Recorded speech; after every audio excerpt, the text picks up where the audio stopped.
La première fois que mon colocataire hétéro m'a demandé comment deux mecs pouvaient tomber amoureux, j'ai cru qu'il était juste curieux. J'aurais dû comprendre plus tôt que la question ne portait sur personne d'autre. Certains avouent avec des fleurs. Lui, il avouait à travers des questions qu'il n'osait pas encore se poser à lui-même. C'est pour ça qu'avant même que Nathan Lefebvre ait ouvert sa première valise, je m'étais fixé 3 règles. Ne pas tomber amoureux de lui, ne pas confondre la gentillesse avec de l'intérêt, et surtout, ne pas le regarder trop longtemps. Nathan est entré dans notre chambre de résidence un après-midi d'août étouffant, à Lyon. Il portait 2 sacs de sport, un sac de natation encore humide, et ce sourire un peu de travers qui rendait la pièce soudain trop petite. Ses cheveux étaient encore mouillés. Le sweat de l'équipe de natation de l'université lui collait à la poitrine. Il sentait le chlore, le savon propre et l'asphalte chaud juste après la pluie. J'étais assis sur mon lit, à faire semblant de ranger mon bureau. En réalité, j'essayais juste de ne pas avoir l'air nerveux. Je m'appelle Léo Moreau, 2e année de communication visuelle. Gay depuis le lycée et fatigué de voir les gens traiter ça, soit comme un avertissement, soit comme une invitation à poser des questions débiles. Quand le service de logement m'avait annoncé que mon nouveau coloc était nageur, j'avais immédiatement imaginé le classique. Les potes bruyants, la poudre de protéines partout, les blagues qui tombent à côté, le mec hétéro qui dit « ça me dérange pas que tu sois gay », avant de prouver le contraire en 12 petits gestes. Alors j'avais laissé mon ordinateur ouvert exprès. Le petit autocollant arc-en-ciel était collé dans le coin. Pas énorme, pas provocateur, juste là. Une façon discrète de rappeler que je n'avais plus envie de me cacher. Nathan a posé un sac près du lit vide. Son regard a fait le tour de la chambre. Les affiches, le mini-frigo, ma tablette de dessin, puis l'autocollant. J'ai senti mon estomac se contracter. Je connaissais cette pose, je l'avais déjà vécue trop de fois. Il s'est penché un peu, sans s'approcher trop. « Ce drapeau, ça veut dire quelque chose pour toi, hein ?» J'ai relevé la tête. Son visage était ouvert. Pas de sourire moqueur, pas de gêne, pas de performance. Juste une curiosité assez prudente pour me laisser de la place. Ouais, ça me rappelle que je n'ai pas à m'excuser d'être qui je suis. Il a hoché la tête une seule fois, lentement, sérieusement. Puis il a poussé son sac un peu plus loin de mon côté de la chambre pour que je puisse passer facilement. Alors, c'est un bon autocollant, j'aurais dû laisser cette phrase n'être rien. Une phrase normale, un colloque correct. Un meilleur départ que ce que j'attendais. Mais quelque chose s'est détendu dans ma poitrine quand même. Et ça m'a agacé. Nathan a passé l'heure suivante à déballer avec la concentration chaotique de quelqu'un qui possède 7 maillots de bain mais seulement 3 fourchettes. Il a demandé avant de déplacer la lampe de bureau. Il a vérifié quelle prise j'utilisais. Il m'a proposé le côté fenêtre parce que j'avais des plantes. Pas de politesse de façade. De la vraie attention. Le genre dangereux. Au coucher du soleil, la chambre avait déjà l'air à moitié habitée. Ses médailles étaient rangées dans un tiroir. Mes tirages de graphisme s'appuyaient contre le mur. Sa serviette encore humide était pliée proprement sur sa chaise. Après qu'il m'ait demandé si ça me dérangeait, je me suis répété de ne pas le remarquer trop. Puis, les lumières se sont éteintes. La pièce s'est calmée. Dehors, quelqu'un a ri dans le couloir. Nathan a bougé dans l'autre lit. Pendant un moment, j'ai cru qu'il dormait. Sa voix est arrivée dans le noir, basse et hésitante. « Léo. » « Ouais, je peux te poser une question un peu conne, mon estomac s'est serré. Ça dépend à quel point elle est conne. » Un petit rire, puis le silence. Quand 2 mecs sortent ensemble, comment ça commence en général? J'ai fixé le plafond, la question aurait dû sonner au hasard. Inoffensive, curieuse. Mais il y avait quelque chose de prudent en dessous, quelque chose que Nathan tenait à 2 mains, comme s'il avait peur de la laisser tomber. J'ai tourné la tête juste assez pour voir sa silhouette dans la lumière bleue de la résidence. En général, celui qui a le plus de courage. Nathan n'a pas répondu tout de suite. Le silence s'est étiré entre nos 2 lits. 3 mètres de moquette pas chère. Tout un monde de choses qu'aucun de nous ne comprenait encore. Puis il a soufflé lentement. Ça a l'air difficile. J'ai fermé les yeux, parce que je savais déjà que c'était comme ça que les ennuis commençaient. Pas avec un baiser, pas avec une déclaration. Juste un colocataire hétéro dans le noir qui demandait comment l'amour démarrait et qui avait l'air d'avoir vraiment besoin de la réponse. À la 2e semaine, Nathan était déjà entré dans mon emploi du temps d'une façon que je n'avais pas approuvée. Il partait avant le lever du soleil presque tous les matins, en se déplaçant dans la chambre comme s'il s'était entraîné à ne réveiller personne. La première fois que j'ai entendu son réveil à 4h55, je m'attendais à des grognements, des tiroirs claqués, peut-être un juron contre l'univers. À la place, Nathan s'est redressé, s'est frotté le visage des 2 mains et a chuchoté. « Désolé Léo. J'étais à moitié endormi sous ma couverture, à faire semblant de ne pas l'avoir entendu. C'est bon, je ferai plus attention demain. » Il l'a fait, et c'était exactement le problème. Nathan continuait de rendre difficile le fait de ne pas aimer vivre avec lui. Il avait collé son planning d'entraînement à l'intérieur de la porte de son placard, pas sur le mur, pour que la chambre ne ressemble pas uniquement à la sienne. Il rangeait sa poudre de protéines dans une boîte hermétique après que j'ai éternué une fois. Il avait compris que je travaillais mieux la nuit avec une seule lampe de bureau allumée et il ne s'était jamais plaint, même quand ma tablette restait allumée jusqu'à 2 heures du matin. En échange, j'avais appris ses habitudes. Entraînement de 5h30 à 7h, cours après le petit déjeuner, musculation 3 après-midi par semaine. Permanence d'études le mardi et le jeudi. C'était un garçon construit de discipline et qui perdait quand même ses clés en permanence. Fin août, notre chambre avait trouvé son rythme. Nathan rentrait en sentant le chlore, l'air frais et le café du campus. Moi, je restais éveillé en sentant l'encre d'imprimante, le thé à la menthe et les mauvaises décisions. Parfois, on se croisait aux heures les plus improbables, lui qui rentrait encore humide du bassin. Moi assis à mon bureau avec 27 calques ouverts sur une affiche à rendre pour midi. Un matin, j'ai trouvé un café glacé qui suait doucement à côté de mon ordinateur. Un post-it collé sur le couvercle. « T'avais l'air mort hier soir. » Je l'ai regardé trop longtemps, puis j'ai jeté un œil vers le lit vide de Nathan. « Dangereux », ai-je murmuré. « Très dangereux. » Ces questions ont commencé petit, pas toutes d'un coup. Pas comme un interrogatoire, plutôt comme des fils qui glissaient quand il pensait que je ne ferais pas attention. La première est arrivée un mardi soir. Nathan était allongé par terre, un manuel de kinésiologie ouvert sur la poitrine. Moi j'étais sur mon lit à corriger l'équilibre des couleurs d'une fausse affiche de concert. Léo. Ouais, il a tapoté son crayon contre le livre. Quand 2 mecs sortent ensemble, c'est différent. J'ai gardé les yeux sur l'écran. Différent comment? Nathan a bougé, soudain très intéressé par le plafond. Je sais pas... Qui organise? Qui paie? Celui qui a envie ou on partage? Donc, il n'y a pas de règle. J'ai souri malgré moi. Pas vraiment. Il a froncé les sourcils, comme si ça offensait son cerveau d'athlète. Ça a l'air stressant. Les relations hétéro, il y a des codes. Il a fait une grimace. Trop de codes. J'ai ri. Nathan m'a regardé à ce moment-là. Pas l'écran, moi. Le genre de regard qui reste une seconde de trop, puis disparaît avant qu'on puisse le nommer. Après ça, les questions ont continué. Casual, mais pas négligente. Est-ce que c'est bizarre si quelqu'un fait son coming out tard? Non. Est-ce que c'est malpoli si quelqu'un est encore en train de se chercher? Ça dépend comment il traite les gens. Est-ce que quelqu'un peut aimer les filles avant et ensuite aimer un mec? J'ai arrêté de dessiner.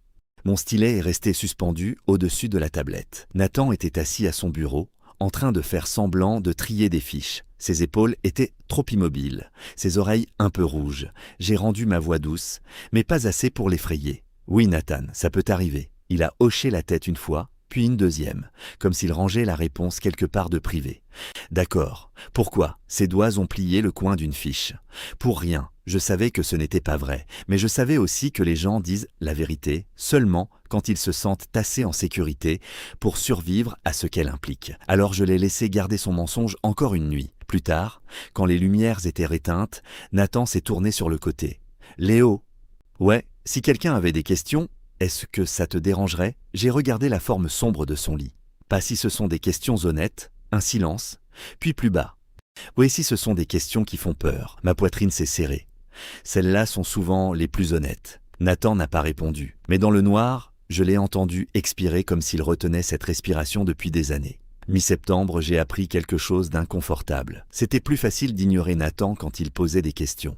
C'était plus dur quand il s'arrêtait. Pendant 3 jours, il n'a presque rien demandé. Plus de pensées tardives, plus de pauses prudentes, plus de petites questions étranges sur les labels ou le courage. Il continuait de laisser un café glacé à côté de mon ordinateur. Il continuait de bouger sans bruit, avant l'entraînement. Il souriait encore en rentrant du bassin. Mais quelque chose avait bougé. Son sourire arrivait, puis disparaissait, comme s'il se rappelait à mi-chemin qu'il était censé rester normal. Je me suis dit que ce n'était pas mon problème. Puis Hugo est arrivé. Hugo était dans mon option photo. Cheveux bouclés, rire facile, bon goût en musique. Il portait des vestes en jean usées et sentait toujours le baume à lèvres vanille. Il m'a invité après le cours pendant qu'on rangeait les trépieds. Rien de dramatique, juste un café le vendredi soir dans un endroit près du campus, plein de plantes et de chaises plus jolies que confortables. J'ai dit oui parce que Hugo était sympa, parce que j'étais célibataire. Parce que parfois, la façon la plus sûre d'arrêter de vouloir quelqu'un, c'est de s'asseoir en face de quelqu'un d'autre. Quand je l'ai dit à Nathan, il était en train de nouer ses baskets de running. Ses doigts se sont arrêtés une demi-seconde. Puis il a relevé la tête avec une expression brillante et travaillée. « C'est super », je me suis appuyé contre mon bureau. « Tu trouves ?» Il a tiré trop fort sur le lacet, puis l'a relâché. Ouais, bien sûr, tu devrais t'amuser. Ses yeux sont retombés vers le sol. J'aurais voulu le croire, vraiment. Le vendredi est arrivé lentement. Nathan avait un entraînement en soirée. J'ai changé 2 fois, puis je me suis senti ridicule et j'ai remis le premier pull vert, un jean noir et des baskets. Quand Nathan est rentré vers 18h, les cheveux encore mouillés et une serviette autour du cou, il s'est arrêté juste après la porte. Son regard a glissé sur moi rapidement, pas grossier, pas évident, juste assez pour que mon estomac se plie sur lui-même. « Tu es bien, j'ai pris mes clés. » « Merci. » Il a hoché la tête, il a ouvert un tiroir puis l'a refermé sans rien prendre. « Hugo, c'est ça ?»« Ouais, le mec de photo. »« Cool, j'ai attendu. » Il n'a rien ajouté. Alors je suis parti. Le rendez-vous était correct. C'était le pire. Hugo était gentil. Il a payé son café. Il a posé des questions sur mon travail de design. Il a ri au bon moment. Il n'a absolument rien fait de mal. Mes amis parcours, pendant qu'il parlait d'un appareil photo argentique trouvé dans une brocante, mon esprit a dérivé vers Nathan, assis par terre dans notre chambre, en train de demander si les questions qui font peur comptaient comme des questions honnêtes. Je me suis un peu détesté pour ça. Quand je suis rentré, il était presque 23h. La chambre était sombre sauf la lampe de bureau de Nathan. Il était sur son lit, un manuel ouvert sur les genoux. La page avait l'air intacte. Son crayon portait des marques dedans, près de la gomme. « Salut, j'ai enlevé mes chaussures. Salut !» Nathan s'est redressé trop vite. C'était comment? J'ai accroché ma veste sur la chaise. C'était bien. Son visage a fait quelque chose de minuscule, tellement petit que j'ai failli le rater. Bien, c'est généralement ce que veut dire bien. Il a baissé les yeux vers le livre. Ouais, j'ai traversé la pièce lentement. Pourquoi? Pour rien. Il a tourné une page, puis l'a retournée. Il t'a raccompagné? Non, j'ai dit que j'étais bon. Il voulait? J'ai plissé les yeux. Nathan, il a cligné des yeux. Quoi? Tu es en train d'interroger mon rendez-vous? Sa bouche s'est ouverte, refermée, puis il s'est frotté la nuque. Je voulais juste savoir si t'étais en sécurité. C'était presque doux. Sauf que sa voix avait une contusion dedans. J'étais en sécurité. Bien, le silence s'est installé entre nous. Je me suis assis sur mon lit, le matelas a ployé sous mon poids, Nathan fixait ses mains. Tu le revois? Je l'ai regardé avec attention. Je sais pas, ses épaules se sont détendues avant qu'il puisse les retenir. C'était là. Petit, honnête, terrifiant. Nathan, il a relevé les yeux. Ouais, j'ai gardé ma voix basse. Pourquoi cette réponse t'a fait du bien? Ses yeux se sont agrandis. Pendant une seconde, il a eu l'air pris. Pas coupable, pris par lui-même. Puis il s'est tourné vers le mur. Je sais pas, j'ai éteint ma lampe avant que mon visage ne me trahisse. L'obscurité est tombée, douce et lourde. Pendant un moment, aucun de nous n'a bougé. Puis Nathan a parlé, à peine plus fort que le climatiseur. J'aimais pas m'imaginer en train de te voir lui sourire. Mon cœur a donné un grand coup. Nathan, il a tiré la couverture jusqu'à l'épaule. Oublie ce que j'ai dit, mais je ne pouvais pas, parce que certaines phrases ne demanderont pas la permission avant de changer la pièce.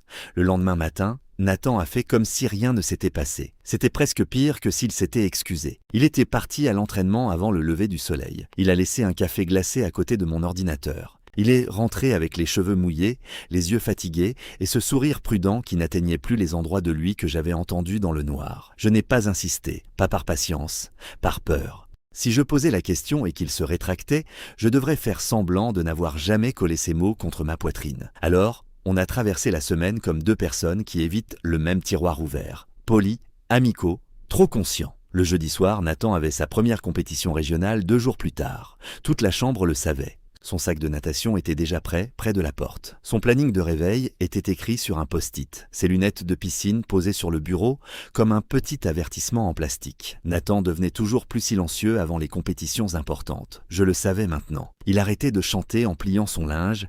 Il arrêtait de faire des blagues nulles sur les pattes du resto U. Il arrêtait même de perdre ses clés. Ce qui semblait contre nature. Vers 22h, il est rentré du bassin en marchant plus lentement que d'habitude, la mâchoire serrée, la main droite appuyée contre son mollet. J'ai relevé la tête de ma tablette. « Ça va ?» Il a essayé de sourire, a échoué à mi-chemin, juste tendu de l'entraînement. Il s'est assis sur son lit et a étiré sa jambe avec le sérieux de quelqu'un qui essaie de ne pas paniquer. J'ai fermé mon ordinateur. « Tu veux de la glace ? Je vais bien. » J'ai ouvert le mini-frigo quand même. La petite poche de froid était derrière 2 yaourts et une bouteille de jus d'orange. Nathan l'oubliait toujours. Je la lui ai lancée. Il l'a attrapée, puis m'a regardé. Tu ignores toujours les gens quand ils disent qu'ils vont bien. Seulement quand ils mentent mal. Ça lui a arraché un demi-rire. À peine, mais suffisant. Il a pressé la poche froide contre son mollet. Je me suis assis par terre, à côté de son lit, le dos contre la commode. La chambre était plus douce que d'habitude. Pas de plafond allumé, juste ma lampe de bureau et la lueur dorée du parking qui filtrait à travers les stores. Nathan fixait la poche de froid. Ah, je peux te poser une question? Mon estomac s'est resserré. Ça dépend à quel point elle est éconne. Il n'a pas ri cette fois. Son pouce a glissé sur le bord de la poche. T'avais peur? Quand tu as fait ton coming out, j'ai laissé la question s'installer avant d'y toucher. Oui, il m'a regardé. Même si tu le savais déjà? Savoir ne rend pas les choses faciles. J'avais pas peur parce que je détestais être gay. J'avais peur parce que les autres pouvaient de prendre une seule chose vraie sur moi et décider que c'était la seule chose qu'ils voulaient voir. Nathan s'est immobilisé, pas figé, en train d'écouter. Vraiment. Alors j'ai continué. J'avais peur que mes amis changent. J'avais peur que mes parents s'état besoin de temps et que je doive être reconnaissant de la version d'amour qu'ils arriveraient à me donner. J'avais peur de dire la vérité et de perdre plus que ce que je gagnais. Il a avalé. Ses yeux sont retombés vers l'espace entre nous. Ah, tu as perdu des gens? Ouais, quelques-uns. Son visage s'est contracté. Ça valait le coup, je l'ai regardé et j'ai essayé d'être honnête sans que ça sonne simple.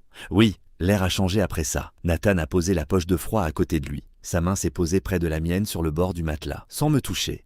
Assez près pour que mon pouls le remarque. Il regardait nos mains comme si c'était un problème d'un cours qu'il n'avait jamais pris. Et si quelqu'un ne connaît pas encore le bon mot, sa voix était basse, prudente. Et s'il n'est pas prêt à dire gay ou bi, ou n'importe quoi d'autre, mais qu'il sait qu'il y a un mec auquel il pense trop. La chambre est devenue très silencieuse. Même le bruit du couloir semblait loin. J'avais envie de tendre la main. J'avais envie de fuir. À la place, je suis resté où j'étais. Ce n'est pas égoïste en soi, ai-je dit. Nathan a enfin levé les yeux vers moi. Ils étaient fatigués et plus ouverts que je ne les avais jamais vus. Qu'est-ce qui le rend égoïste alors? J'ai soutenu son regard même si ça faisait mal. S'il transforme ce mec en test, s'il demande à être tenu pendant qu'il se cherche, puis disparaît quand la réponse lui fait peur. Sa bouche s'est entr'ouverte, mais aucun mot n'est sorti. Sa main a glissé un peu plus près. Toujours sans toucher, toujours en demandant sans demander, puis il a chuchoté « Et s'il a envie de bien faire les choses ?» Mon cœur a battu une fois, puis encore, trop fort. Alors il commence par être honnête. Nathan a hoché la tête lentement. Le genre de hochement qui ressemblait à une promesse avant d'avoir les mots. Dehors, une portière de voiture a claqué sur le parking. Quelque part dans le couloir, quelqu'un a ri. Mais dans notre chambre, tout attendait. Nathan a regardé ma main, puis moi. Léo, j'arrivais à peine à respirer. Ouais.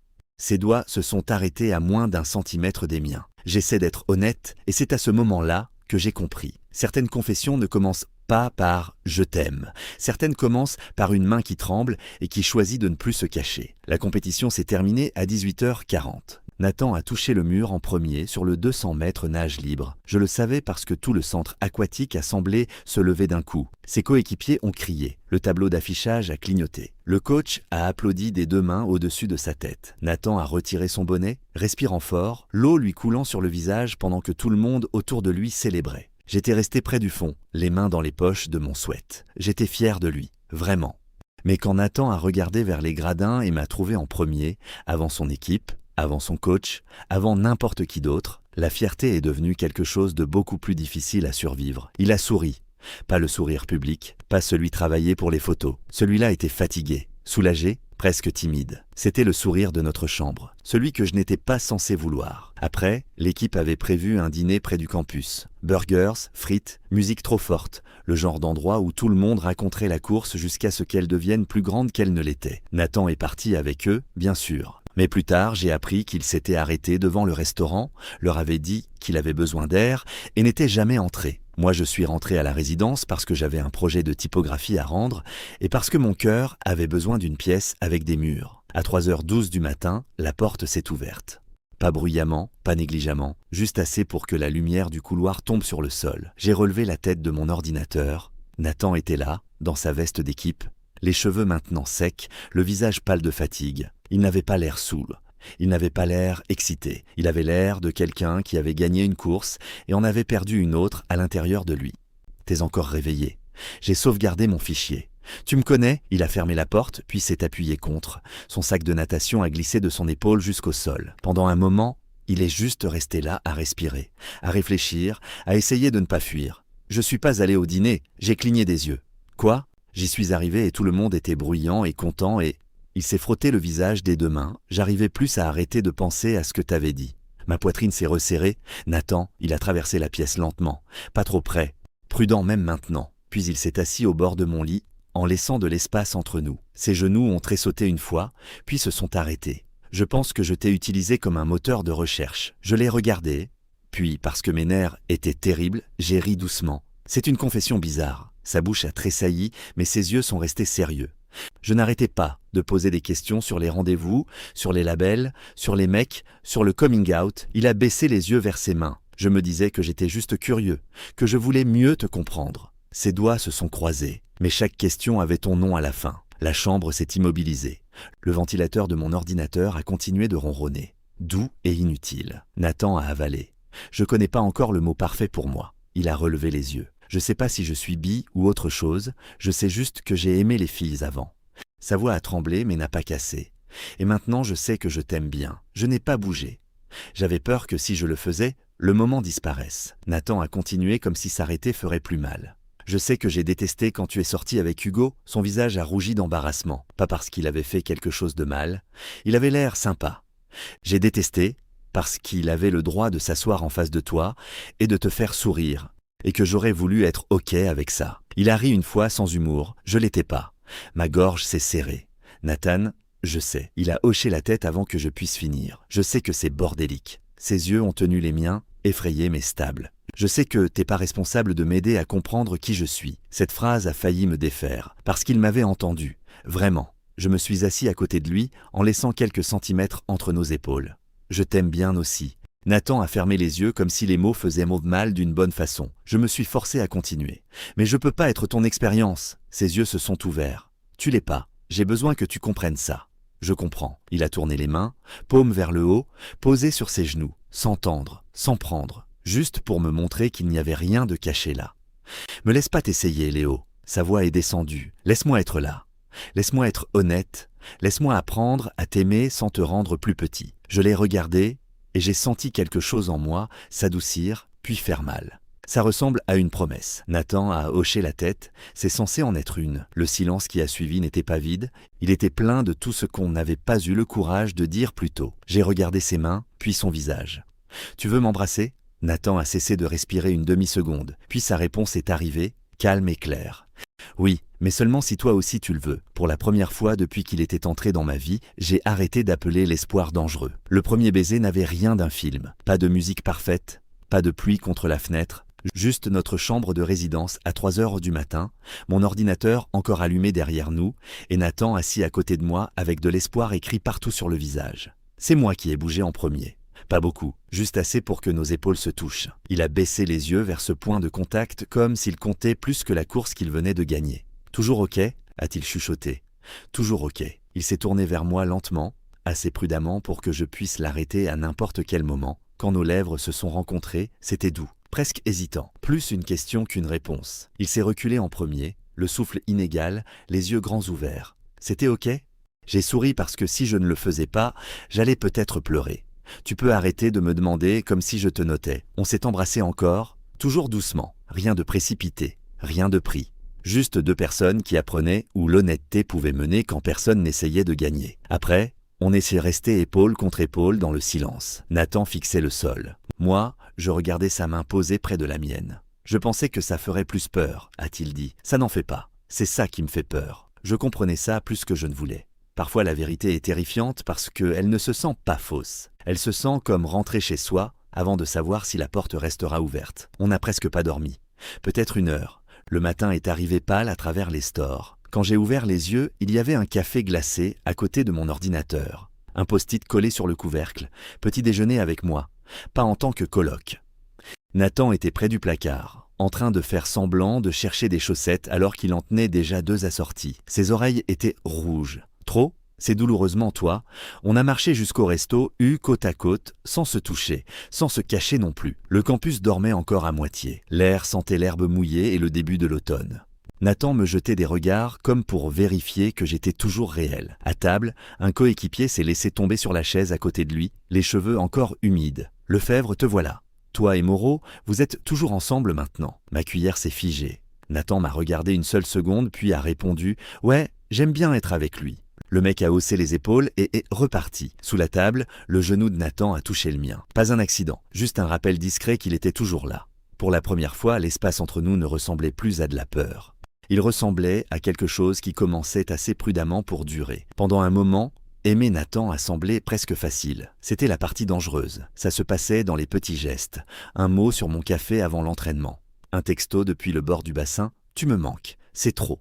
Dans la chambre, il était honnête. Parfois, douloureusement, il s'asseyait par terre, le dos contre mon lit, et disait qu'il avait aimé les filles avant, qu'il pensait les aimer encore. Je lui répondais que ça ne rendait pas ça moins réel. Ces nuits me rendaient doux. Elles me rendaient aussi stupide, parce que j'ai commencé à croire que si quelque chose était assez vrai, ça deviendrait facile partout. Ça ne l'est pas devenu. Dehors, Nathan restait différent. Pas froid, pas cruel. Juste prudent d'une façon qui a commencé à faire mal. Un vendredi après-midi, on rentrait de la librairie du campus. Il portait mon paquet de papier. Nos épaules se frôlaient.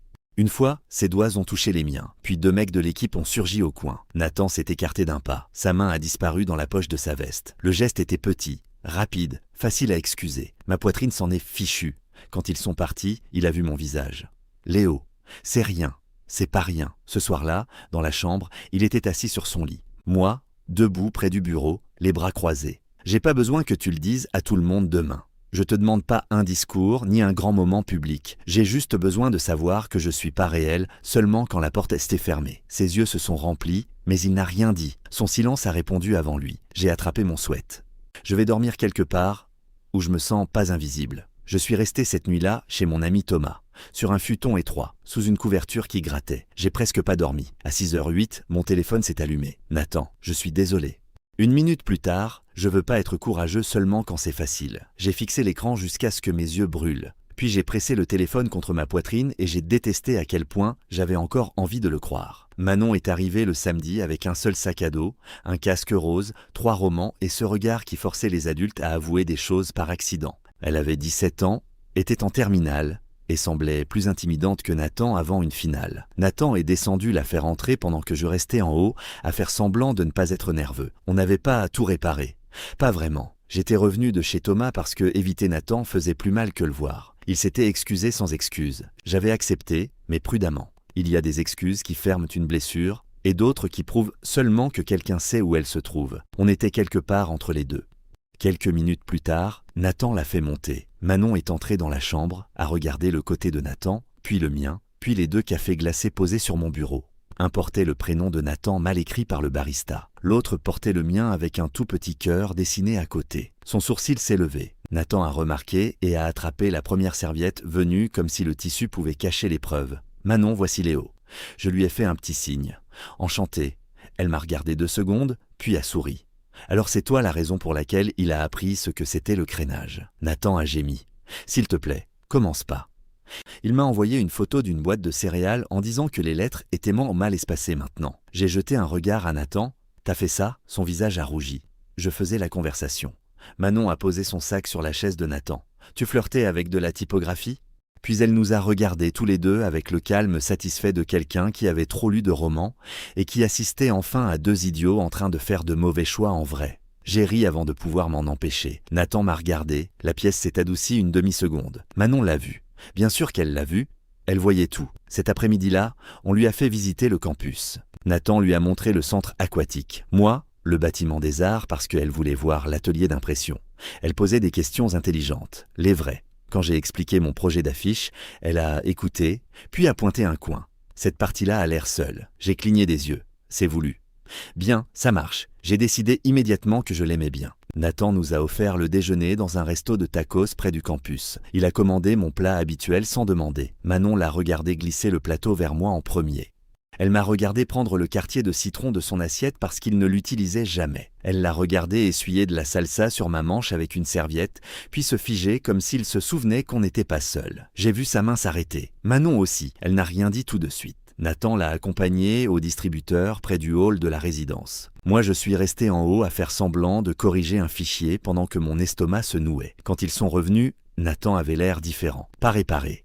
Pas soudainement courageux. Juste plus silencieux. D'une façon qui avait du poids. Manon m'a fait un rapide câlin avant de partir. « Prends soin de lui », a-t-elle dit. Puis elle a jeté un regard à Nathan. « Et force-le à prendre soin de toi aussi. » Après son départ, Nathan est resté près de la porte, les mains dans les poches de son sweat. Elle a tout compris. J'ai fermé mon ordinateur. Je m'en doutais. Il a baissé les yeux. Elle m'a dit qu'elle n'avait pas besoin d'une réponse parfaite. Sa voix était inégale, mais que je pouvais pas te faire sentir comme une partie de moi que j'essayais de cacher. Je n'ai rien dit parce que ma gorge s'était resserrée. Nathan m'a regardé. Elle avait raison, Mais savoir que Manon avait raison n'a pas rendu Nathan courageux d'un seul coup. Cette nuit-là, il a à peine dormi. Je l'ai entendu se tourner encore et encore dans le noir. Vers 2 heures du matin, sa voix a traversé la pièce, petite et rauque. « J'arrête pas de penser à ton visage quand j'ai retiré ma main. » Je ne savais pas quoi répondre à ça. Alors je lui ai dit la vérité. Moi aussi, il s'est tu, puis plus bas. Je veux pas être ce mec. Alors, le sois pas. Il n'a pas répondu, mais je l'ai entendu respirer comme si les mots avaient atterri quelque part de profond et de douloureux. Le lendemain après-midi, je suis allé au centre aquatique sous prétexte de lui rapporter sa gourde. La vérité, c'est que je voulais voir si ses paroles survivraient à la lumière du jour. L'entraînement était terminé. Les nageurs se déplaçaient sur le bord du bassin, attrapèrent des serviettes, regardaient leur téléphone. Nathan se tenait près des bancs, les cheveux encore humides, sa veste d'équipe ouverte. Un de ses coéquipiers, Clément, a hoché la tête vers moi. « Lefebvre, ton coloc est encore là. » Le mot m'a touché avant que je puisse me préparer. Coloc, sûr, petit, porte fermée. Clément a souri, pas vraiment méchant mais négligent. Vous êtes vachement collés tous les deux. Nathan m'a regardé, puis Clément, sa mâchoire s'est serrée. Parle pas de Léo comme ça. Le bord du bassin s'est un peu calmé. Clément a levé les 2 mains. Du calme, je plaisante. Nathan n'a pas souri. Moi non. Mon pouls est monté si vite que je l'ai senti dans les mains. L'expression de Clément a changé. Confuse maintenant, en train de tester. C'est quoi alors ? Pendant une seconde, Nathan a eu l'air effrayé. J'ai vu l'ancien réflexe, la réponse sûre, le mot « coloc » qui attendait sur sa langue. Puis ses yeux ont trouvé les miens et quelque chose en lui s'est ouvert. Pas parfaitement, pas avec grâce. Comme s'il ne supportait tout simplement plus de me rendre plus petit, une fois de plus. C'est la personne avec qui je sors. Pendant quelques secondes, personne n'a bougé. L'eau a continué de claquer derrière lui. Un coup de sifflet a retenti de l'autre côté du bassin. Mon cœur a sonné plus fort que les deux. Clément a cligné des yeux. Un autre coéquipier a baissé le regard, puis a détourné les yeux. Quelqu'un a murmuré « Oh !» Ce n'était pas parfait, ce n'était pas cinématographique, mais Nathan est resté debout, les épaules en arrière, la voix stable, les yeux sur moi. Et pour la première fois, la porte n'avait plus l'air à moitié fermée. Tout n'a pas changé après que Nathan ait dit la vérité. C'est la partie dont personne ne prévient. Les gens imaginent le courage comme une porte qui s'ouvre d'un coup et laisse entrer toute la lumière. Mais le vrai courage, celui de Nathan en tout cas, était plus silencieux. Ça ressemblait à se présenter le lendemain matin même quand la pièce avait encore un goût étrange. Ça ressemblait à s'asseoir à côté de moi au Resto U, pendant que 2 coéquipiers regardaient, puis détournaient les yeux. Ça ressemblait à ne pas prendre ma main parce que je n'étais pas prêt, mais à ne pas s'éloigner non plus. Pendant quelques jours, l'équipe a été prudente autour de lui. Pas cruelle, pas chaleureuse, prudente. Clément ne s'est pas excusé tout de suite. Il a juste arrêté de faire des blagues. Un autre, Antoine, s'est assis avec nous après l'entraînement et a parlé d'un partiel de chimie comme si de rien n'était. J'ai apprécié ça plus qu'un grand discours. Le normal peut être un cadeau quand le monde vous a appris à vous préparer au choc. Nathan remarquait tout. Il était plus silencieux après les entraînements, il regardait moins son téléphone. Il fixait plus souvent le plafond. Une nuit, il s'est assis par terre, le dos contre mon lit, et a gratté l'étiquette d'une bouteille d'eau. Je pensais que je me sentirais différent. J'ai relevé les yeux de mon carnet. Après leur avoir dit, il a hoché la tête. Ouais, je pensais que je me sentirais soit libre, soit foutu. Il a soufflé un petit rire. Je me sens comme si j'avais des devoirs. J'ai ri doucement. Il a souri aussi, mais ses yeux étaient fatigués. De bons devoirs, a-t-il ajouté. Mais des devoirs quand même. Je comprenais. Il apprenait qui il était en public maintenant. Ça demandait de l'énergie. Ça demandait aussi des gens qui ne vous punissaient pas d'avoir besoin de temps. Son coach l'a fait venir le lundi suivant. Nathan est revenu 20 minutes plus tard, l'air confus. Je me suis levé de mon bureau. Mauvaise nouvelle ? Il a secoué la tête. Bon, il m'a demandé si ça allait me faire nager moins vite. J'ai dit non, il a dit « alors rentre dans le bassin ». J'ai ri parce que c'était tellement ordinaire que ça faisait presque mal. Nathan a ri aussi. Puis il a traversé la pièce et a posé son front contre mon épaule juste une seconde. Je crois que c'était du soutien de coach. C'était très coach, ouais, ça faisait du bien. Avec ses parents, ça a pris plus longtemps. Il leur a parlé pendant les vacances d'hiver, depuis sa chambre d'enfance, avec encore des posters au mur et des rubans de natation dans une boîte sous le lit. Il m'a appelé après, la voix rauque mais stable. Ils ont besoin de temps. J'étais assis sur mon lit dans la résidence vide. Tu vas bien ? Je crois. Ma mère a dit qu'elle m'aimait. Mon père est resté silencieux, mais il était resté au téléphone. J'ai fermé les yeux. Ça compte. Ouais, j'aurais juste aimé que ça ait pas besoin de compter autant. Moi aussi, mais je ne l'ai pas dit. Je suis juste resté au bout du fil jusqu'à ce que sa respiration se calme. Au printemps, Nathan a commencé à utiliser le mot bisexuel. Pas fort, pas comme une annonce, juste honnêtement. La première fois, c'était en remplissant un questionnaire d'inclusion du campus, assis à mon bureau, en mâchouillant le bout d'un stylo. Bisexuel, ça sonne juste. Mon cœur s'est adouci d'une façon que je ne savais pas cacher. Alors, utilise-le. Il m'a regardé. Ouais, 2 ans plus tard, on a emménagé dans un petit appartement à 15 minutes du campus si le bus était à l'heure. Ce qui n'était presque jamais le cas. Nathan se levait toujours avant le soleil. Moi, je travaillais toujours trop tard. Notre frigo affichait son planning d'entraînement, mes deadlines de projet, une liste de courses et une vieille photo de la chambre de résidence où tout avait commencé. Parfois, Nathan se moquait encore de lui-même pour toutes ces questions. J'ai vraiment demandé qui payait le resto. Je lui tendais son café.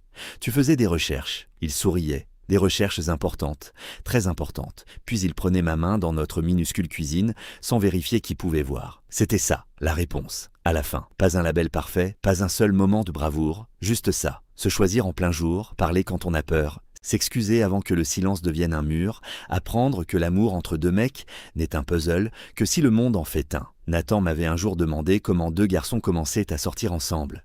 À l'époque, je pensais que la réponse était le courage. Je n'avais pas tort. Mais maintenant, je pense que c'est aussi de la patience, de l'honnêteté. Un café posé sur un bureau à 5 heures du matin, une main qui reste proche quand les gens regardent, un jour ordinaire après l'autre, jusqu'à ce que la vérité ne ressemble plus à un risque. Jusqu'à ce qu'elle ressemble à la maison. 1 an après ça, Nathan m'a posé une autre question dans notre petite cuisine, pendant que la machine à café faisait ce bruit terrible qu'on promettait toujours de faire réparer. Il n'y avait pas de foule, pas de discours parfait, pas de coucher de soleil dramatique, juste Nathan en chaussettes dépareillées, tenant une petite clé en argent avec le numéro de notre appartement gravé d'un côté. « Tu veux bien continuer à choisir cette maison avec moi ?» J'ai regardé la clé, puis lui, le garçon qui avait un jour eu besoin de courage juste pour poser une question dans le noir, et l'homme qui avait appris, jour après jour, à m'aimer au grand jour. Ma réponse n'a pas été forte, elle n'en avait pas besoin. Oui, on est resté dans cet appartement encore 1 an. Puis on a déménagé dans une petite maison à 12 minutes du campus, avec une porte d'entrée bleue, 2 étagères un peu de travers, et une fenêtre de cuisine, où Nathan faisait pousser du basilic très mal, mais fièrement. Il coachait des jeunes nageurs le week-end. Moi, j'avais installé un petit atelier de design dans la 2e chambre. Chaque matin, il laissait encore un café à côté de mon bureau. Chaque soir, je vérifiais encore si ses clés étaient de près de la porte. On n'est pas devenu parfait. On est devenu honnête. On est devenu stable. On est devenu une maison. Et des années plus tard, quand les gens nous demandaient comment notre histoire avait commencé, Nathan me regardait toujours en premier. Puis il riait, doux et un peu embarrassé. J'ai posé trop de questions, et moi je prenais sa main, juste là où n'importe qui pouvait voir. Non, lui disais-je, tu as posé la bonne.